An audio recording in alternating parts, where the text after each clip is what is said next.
warahmatullahi wabarakatuh. Perkenalkan, nama saya Ahmad Yani, mahasiswa dari Universitas PGRI Banyuwangi, Program Studi Pendidikan Sejarah, Fakultas Keguruan dan Ilmu Pendidikan. Di sini saya akan menjelaskan terkait sejarah Asia Barat Daya. Untuk yang pertama adalah yang bab 1, peradaban kuno Asia Barat Daya. Yang A, lembah Eufrat dan Tigris. Letak geografis lembah Sungai Eufrat dan Tigris. Sungai Eufrat dan Tigris berada di kawasan negara Irak. Sungai Eufrat dan Tigris membentuk daerah subur yang disebut Mesopotamia, yang berarti daerah antara dua aliran sungai, yaitu Sungai Eufrat dan Tigris. Eufrat atau Euphrates atau dalam bahasa Arab disebut Furat merupakan sungai di Asia Barat Daya yang bersumber di Turki Timur, mengalir sepanjang kurang lebih 2.500 km melalui Irak dan bersatu dengan Sungai Tigris membentuk Shuttle Arab. Kondisi geografis demikian menumbuhkan suatu pola penguasa alam pada masyarakat kuno, sehingga interaksi manusia dengan alam lingkungannya membentuk kebudayaan dan peradaban. Terbentuknya peradaban Mesopotamia disebabkan oleh manusia mampu beradaptasi dengan lingkungan alam. Kemudian muncullah habit yang secara naluri terbentuk oleh sebuah komunitas. Yang kedua adalah awal peradaban lembah Sungai Eufrat dan Tigris. Sejak zaman purba, daerah Mesopotamia telah lama didatangi oleh berbagai macam-macam bangsa. Tentunya berbagai bangsa tersebut berturut-turut mendiami daerah tersebut serta berkali-kali berganti tuan. Kira-kira kurang lebih 300 sebelum Masehi, bangsa yang pertama datang ke daerah Mesopotamia berasal dari daerah Susa. Mereka menduduki lembah hilir Sungai Eufrat dan Tigris. Kemudian terkenal sebagai bangsa Sumeria. Kemudian datang pula bangsa Semit yang akhirnya bercampur dengan bangsa Sumeria. Sebelumnya, bangsa Semit sudah mengenal dasar-dasar kehidupan politik, ekonomi, dan pertanian. Sehingga pada arkeolog sepakat bahwa di lembah Mesopotamia sebagian awal munculnya pertanian pertama dalam sejarah umat manusia. Adapun hasil-hasil kebudayaan dari lembah Sungai Mesopotamia. Kebudayaan adalah hasil cipta, rasa, dan karsa manusia yang merupakan satu kesatuan yang bulat dan utuh. Kebudayaan tersebut ada yang tersimpan di mana kegiatan manusia atau fisik dan penciptanya akal atau batin, akal budi manusia sendiri non fisik.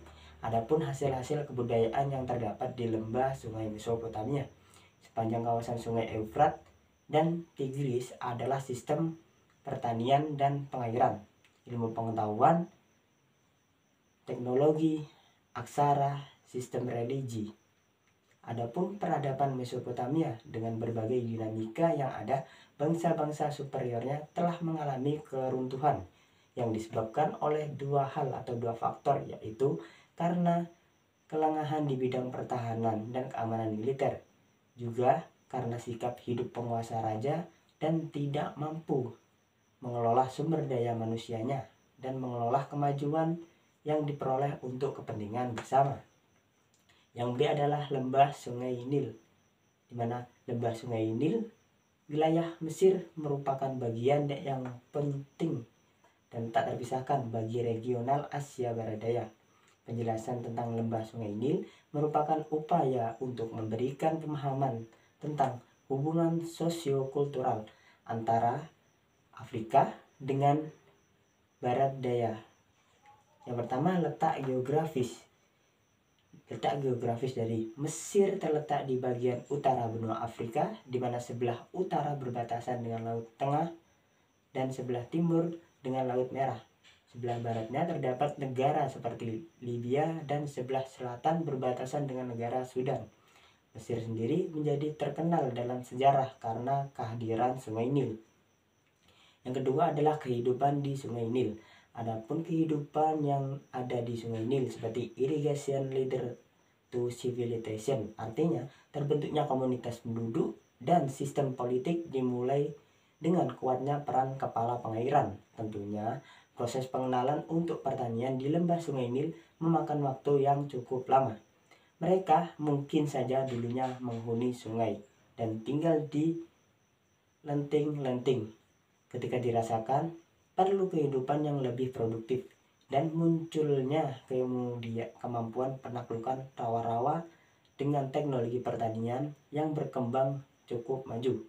Adapun penaklukan rawa-rawa dan hutan-hutan di sekitar lembah Sungai Nil untuk dirubah menjadi area pertanian pastinya memerlukan proses dan waktu yang cukup lama. Karena pekerjaan ini dilakukan oleh suatu komunitas yang relatif kecil. Yang ketiga adalah peninggalan kebudayaan secara garis besar.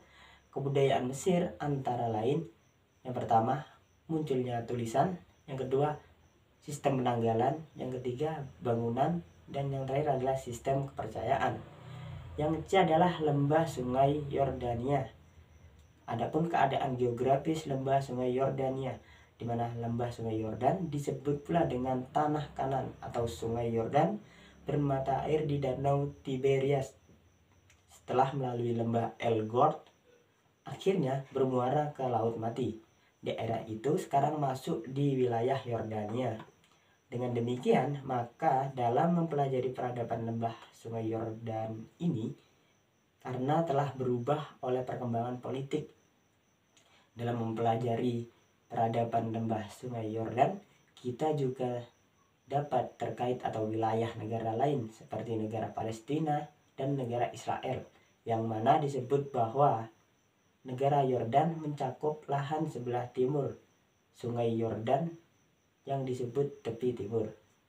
Adapun tepi barat yang pernah menjadi bagian dari Palestina diduduki oleh Yordania dalam perang Arab Israel pada tahun 1967. Yang kedua adalah adapun peradaban kuno lembah Sungai Yordan, di mana bangsa Israel yang juga disebut sebagai bangsa Ibrani mula-mula berdiam di Mesopotamia dengan dipimpin Nabi Ibrahim alaihissalam yang dianggap sebagai nenek moyang bangsa Ibrani. Mereka masuk ke Palestina sejak zaman Nabi Ibrahim, di mana sejak zaman Nabi Ibrahim itulah bangsa Yahudi percaya kepada satu Tuhan monoteisme yang mereka sebut Yahweh atau Yehove. Menurut kitab suci Injil, bangsa Israel tidak pernah tinggal di tanah Gosen dekat Mesir. Di wilayah Mesir, bangsa Israel mengalami penderitaan karena ditindas di bawah pemerintahan Fir'aun, Faro Ramses II. Di bawah pemerintahan Nabi Musa, mereka menyeberangi Laut Merah ke Palestina. Setelah Raja Sulaiman wafat, timbullah perpecahan di kalangan Bani Israel yang menyebabkan kerajaan pecah menjadi dua bagian. Yang pertama, kerajaan Israel di Palestina Utara. Yang kedua adalah kerajaan Yahuda di Palestina Selatan. Yang C adalah semenanjung Arab yang ada di bagian atau dibagi menjadi 5 bagian, yaitu Tihamas, Hijaz, Najd, Yaman, dan Al-Arud. Untuk yang selanjutnya kita masuk di bab 2, kelahiran agama Islam. Yang A adalah zaman Jahiliyah. Di Arab ketika itu syirik dalam bentuk organisme merupakan agama orang-orang Arab yang menjadi keyakinan mereka, yang menguasai jalan pikiran mereka mengenai adanya Allah. Mereka percaya bahwa ada Tuhan yang maha besar, pencipta alam semesta yang mengatur segala urusan di langit dan di bumi. Segalanya berada dalam kekuasaannya. Akan tetapi, pikiran yang ada dalam benak mereka tidak ada yang memahami ajaran tauhid yang jernih, murni, dan tinggi, sebagaimana yang telah diajarkan oleh Nabi zaman dahulu. Penyembahan berhala-berhala yang dilakukan oleh para orang-orang Arab ini sebagian perantara terhadap Tuhan untuk merefleksikan bahwa mereka meyakini adanya Tuhan atau kepercayaan seperti yang disebut musyrik. sama dengan menentukan sesuatu dengan Tuhan. Menyembah itu disertai dengan pengorbanan supaya Tuhan mereka menimpakan kasih sayang kepada mereka, di mana fenomena penyembahan berhala bukan saja terlihat di kawasan Mekah, tapi tampak merabak di seluruh dunia. Yang B adalah peralihan dari jahiliyah ke Islam, di mana kezahiliahan terus sama bertahan sendiri. Tidak keliru masyarakat jahiliyah dalam memahami tujuan dakwah yang disampaikan oleh Rasulullah Shallallahu Alaihi Wasallam, yaitu untuk membebaskan mereka dari kehidupan jahiliyah. Namun ada yang ditutupi hatinya dan ada pula yang dibukakan pintu hidayah oleh Allah Subhanahu Wa Taala. Demikianlah Islam dihadirkan ke muka bumi untuk membebaskan manusia-manusia dari belenggu primordialisme yang sempit, belenggu nasionalisme yang tidak rasional. Islam menghilangkan beban sejarah kemanusiaan yang kelam menuju pencerahan yang lebih damai dan manusiawi, bermartabat dan menjunjung tinggi keesaan Allah Subhanahu wa Ta'ala. Untuk yang C adalah Muhammad Rasulullah Sallallahu Alaihi Wasallam. Yang pertama, kelahirannya yang membawa rahmatan lil alamin. Nabi Muhammad Sallallahu Alaihi Wasallam lahir di kota Mekah tanggal 12 Rabiul Awal tahun Gaya, sebagaimana sejarawan mengatakan tahun 571 Masehi, pendapat lain mengatakan 573 Masehi. Beliau lahir dalam keadaan yatim karena waktu itu berada dalam kandungan ibunya Aminah 5 bulan. Ayahnya Abdullah meninggal dunia dalam perjalanan pulang berdagang ke Mekah dan dikuburkan di Madinah. Kelahiran Muhammad menjadi kabar gembira bagi seluruh insan di dunia. Dalam bukunya Dan Muhammad Rasulullah An-Nemeri Sehecil 1995 mengatakan terjadinya peristiwa-peristiwa ajaib saat kelahiran Muhammad di beberapa tempat, salah satunya terbelahnya bulan dan berserinya segala macam bunga di istana sebuah kerajaan yang ada di Hindustan. Yang kedua adalah masa anak-anak. Sudah menjadi kebiasaan orang Mekah, anak yang baru lahir tidak disusukan dengan ibunya. Begitu pula dengan Muhammad, setelah lahir disusukan kepada Subaidah selama kurang lebih 1 minggu. Setelah itu diserahkan kepada seorang perempuan pengasuh bayi yang berasal dari desa bernama Halimatus Saidah. Yang ketiga adalah masa remaja. Muhammad pada masa remaja, setelah kakeknya meninggal dunia dalam usia 80 tahun, Muhammad dipelihara oleh pamannya Abu Thalib. Dia sangat sayang kepada Muhammad. Bahkan dia mencintai kemenakannya lebih daripada mencintai anak-anak kandungnya sendiri. Kasih sayang Abu Thalib kepada Muhammad begitu besar sekali sehingga dia tidak sanggup untuk berpisah terlalu lama dengan jantung hatinya itu. Ketika Muhammad berumur 12 tahun, pamannya harus pergi ke Suriah, sering disebut dengan negeri Sam.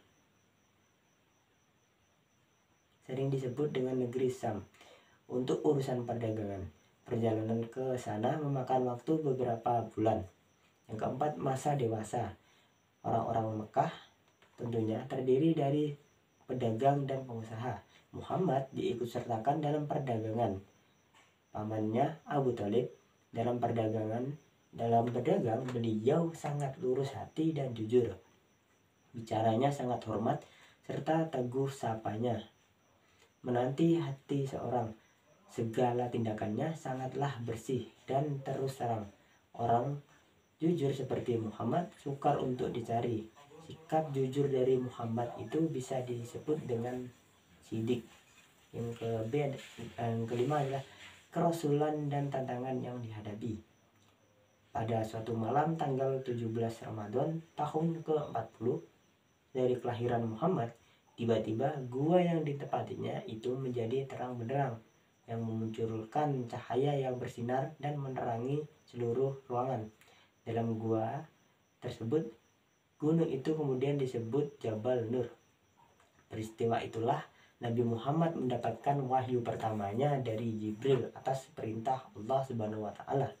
Kemudian waktu demi waktu terus berlalu, perjuangan Muhammad yang dianggap membubarkan sistem paganisme yang dimotori komunitas dari elit Quraisy. Oleh sebab itu, para elit tersebut atau menentukan suatu sikap tegas terhadap ajaran baru yang sangat monoteisme ini yang diajarkan oleh Nabi Muhammad. Yang keenam adalah penderitaan kaum muslimin. Biarpun banyak rintangan dan tantangan, Islam bergerak maju. Dakwah Nabi Muhammad SAW yang berlandaskan firman Allah Subhanahu wa taala, tidak ubahnya terhadap besi berani yang menyedot berbagai jenis benda yang mengandung besi. Islam membawa daya tarik tersendiri bagi sebagian elit Quraisy yang mau berpikir. Kerasulan Muhammad memasuki tahun kelima, di mana para elit Quraisy memperhebat perjuangannya menentang gerakan Islam. Mereka serentak berjuang untuk membantu kehidupan orang-orang Islam semakin sulit. Orang-orang Islam yang merasa tertekan terpaksa harus meninggalkan kota Mekah dan mengungsilah ke Abesinia. Yang ketujuh adalah perjalanan Isra Mi'raj serta hijrah ke Madinah. Isra Mi'raj adalah suatu pengalaman yang luar biasa yang tidak pernah diberikan Allah kepada Rasul yang mana juga pun selain kepada Nabi Muhammad SAW. Semua keajaiban dan keagungan ini terjadi dalam waktu satu malam. Inilah perjalanan metafisika sebuah ketahanan spiritual bagi pembela kebenaran. Muhammad SAW mencapai predikat Qausaini au adna, yakni kedekatan dengan Allah Subhanahu wa taala. Rakyat Yastrib telah lama menunggu-nunggu kedatangan Nabi Muhammad SAW. Mereka ingin melihat wajah Rasulullah. Akhirnya datanglah jugalah hari bahagia itu, di mana Nabi Muhammad, Nabi yang mereka tunggu-tunggu, datang dan mengendarai seekor unta. Yang ke-8 adalah pertempuran di Badar al-Kubra. Setelah orang-orang muslim 1 tahun di Madinah, mulailah masuk laporan-laporan kepada Nabi Muhammad SAW yang berisi bahwa orang-orang Mekah sedang dipersiapkan atau dihadapkan suatu serangan terhadap Madinah. Nabi Muhammad SAW kemudian membuat persiapan-persiapan untuk menangkis serangan yang akan dilancarkan Quraisy Mekah tersebut. Yang ke-9 adalah pertempuran dengan Quraisy Mekah, Yahudi dan perjanjian Hudaybiyah. Uhud adalah sebuah bukit beberapa kilometer di luar kota Madinah. Pada bulan Syawal tahun 3 Hijriah, Nabi Muhammad SAW mengatur pasukannya di bukit Uhud tersebut. Perang Uhud dimulai dengan mengadu berkelahinya seorang lawan seorang. Sesudah itu pertempuran umum dimulai dengan hebatnya. Orang Islam bertempur dengan semangat, berani mati, semangat dan pribadi Nabi Muhammad SAW sendiri menambah keyakinan mereka untuk meraih kemenangan. Perang Uhud telah mengorbankan 70 putra Islam terbaik. Di antaranya seperti terdapat mayat Hamzah, paman Rasulullah SAW sendiri. Rasulullah SAW merasa sedih kehilangan pamannya yang disayanginya, serta mengingat jasa-jasa yang telah diberikan pamannya itu kepada Islam. Yang 10 adalah dakwah untuk seluruh dunia. Rasulullah SAW biasa untuk melebarkan dakwah Islam ke seluruh dunia. Untuk itu beliau mengirimkan utusan-utusannya untuk mengunjungi berbagai kepala negara dan meminta serikat menyerukan agar mereka suhu untuk masuk Islam. Di antaranya para raja-raja Iran, Romawi, Abesinia dan Mesir. Demikian sedikit riwayat tentang Muhammad. Rasulullah SAW adalah istilah yang bisa Muhammad atau agama universal yang melampaui batas ragunan atau cepat entetis. Yang D adalah perangan Nabi Muhammad SAW. pindahan Rasulullah beserta sahabat-sahabatnya ke Madinah masih tidak terlepas dari ancaman dan bermusuhan kaum Quraisy Mekah. Adapun peperangan yang terjadi yang dilakukan Rasulullah dalam rangka mempertahankan keberadaan masyarakat Islam, antara lain Perang Badar Al-Kubra, Perang Uhud, Perang Bani Mustalik, Perang Jatir Rizak, Perang Khalaq atau Perang Ahzab, Perang Bani Quraizah, Perang Khaybar, Perang Mu'tah, Perang Hunain, Perang Taif, Perang Tabuk. Islam sebagai teologi pembebasan mengandung makna dan konseptual sebagaimana agama yang rahmatan lil alamin. Kezaliman otoriter Romawi lewat pasal-pasalnya di Asia Barat Daya telah melahirkan sistem sosial yang timpang manusia dalam konsep dan persepsi hanyalah sekedar objek dan dihisap darahnya dan keringatnya.